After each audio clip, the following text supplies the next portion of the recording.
Kalau bicara oknum dalam satu etnis tertentu, lantas oknum tersebut melakukan hal-hal yang sangat buruk dalam perilaku, bahkan di dalam keyakinan.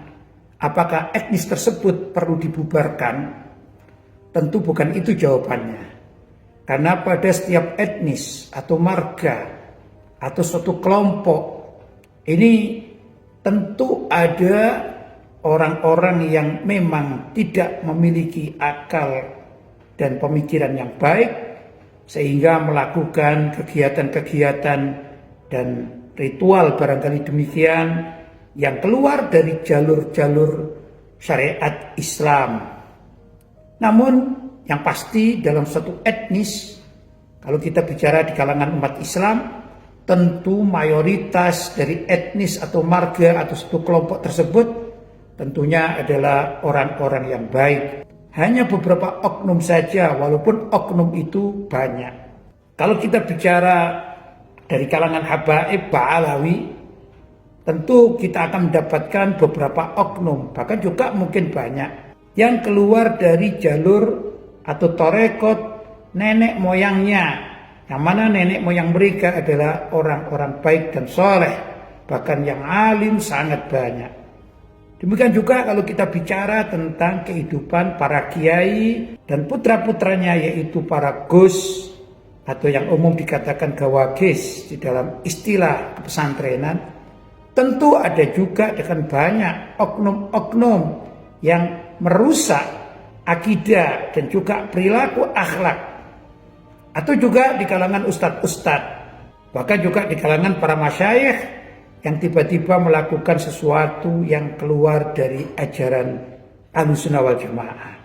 Sebut saja di kalangan habaib Ba'alawi ada dari mereka yang akhirnya masuk di aliran sesat semisal akidah Syiah, terutama Syiah Imamiyah, yang pastinya di kalangan penganut Syiah itu mengajarkan banyak hal yang keluar dari ajaran Islam itu sendiri. Bahkan kalimat-kalimat irtidat atau kemurtadan sering terjadi pada keyakinan akidah Syiah. Jika ada dari kalangan oknum Sada Ba'alawi yang masuk Syiah, ini pasti sesat karena akidahnya sudah keluar dari akidah Ahlussunnah wal Jamaah, bahkan sebagian mereka keluar dari ajaran Islam.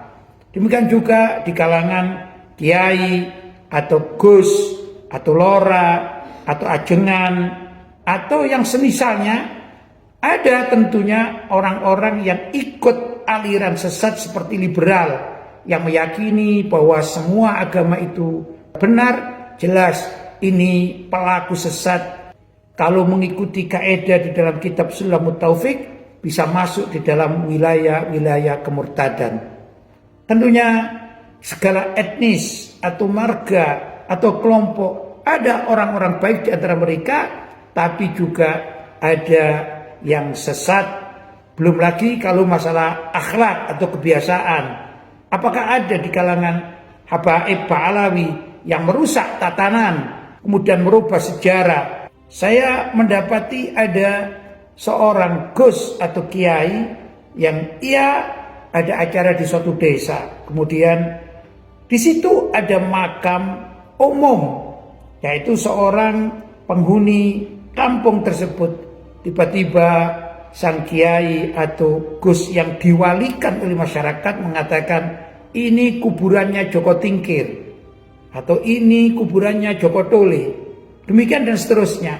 Tiba-tiba masyarakat menjadikan yang semula ini kuburan lama, bukan dari nama-nama Joko Tole atau Joko Tingkir, oleh masyarakat diyakini sebagai kuburan Joko Tingkir atau Joko Tole.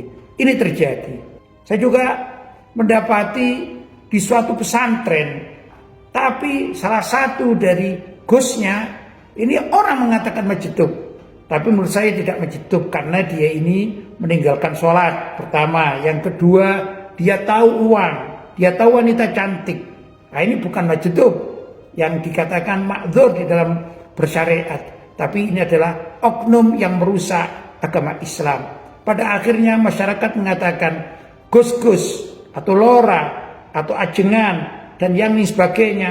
Kalau dia ini berpenampilan majedub, aneh-aneh, nyeleneh-nyeleneh, misalnya menggunakan kalung dengan biji tasbih yang besar-besar, tiba-tiba dia mengatakan bisa melihat ini, bisa melihat itu, pokoknya di luar dari nalar akal sehat, maka masyarakat cenderung mengatakan ini adalah wali kekasih Allah. Itulah yang terjadi. Jadi oknum kalangan habaib yang seperti itu, oknum yang buruk perilakunya, buruk akidahnya ada. Tapi jangan lupa bahwa di kalangan pesantren pun ada. Bukan kiai utamanya, tapi kadang-kadang ada pada keluarganya. Kalau kita jeli dan mengerti situasi yang sebenarnya terjadi, tidak mungkin kita sebagai umat Islam mengatakan, ayo bubarkan pesantren di mana saja berada. Dan juga mengatakan, ayo bubarkan Rabithah Alawiyah. Yang mana pesantren-pesantren itu menaungi para ulama, para kiai, para gus-gus, terutama yang baik-baik, yang normal, yang berakidah selamat, akhlaknya baik. Demikian juga Rabithah Alawiyah yang menjadi naungan bagi para habaib, para sayyid yang baik-baik. Dan tentunya di antara mereka para habaib dan sayyid-sayyid itu banyak yang berakhlak mulia, berilmu, dan menjadi panutan umat Islam. Tapi oknum di kalangan mereka, baik oknum di kalangan para kiai, sekalipun dzurriyyah wali songo, yang nyeleneh-nyeleneh, yang aneh-aneh, yang merusak akhlak, merusak kebiasaan yang baik, ini perlu diperangi. Demikian juga kalau ada oknum di kalangan Sadah Alawi yang nyeleneh-nyeleneh, yang aneh-aneh, ini juga perlu diperangi. Maksudnya perilaku mereka yang tidak baik untuk mengembalikan marwah umat Islam kepada ajaran yang benar sesuai dengan aturan syariat.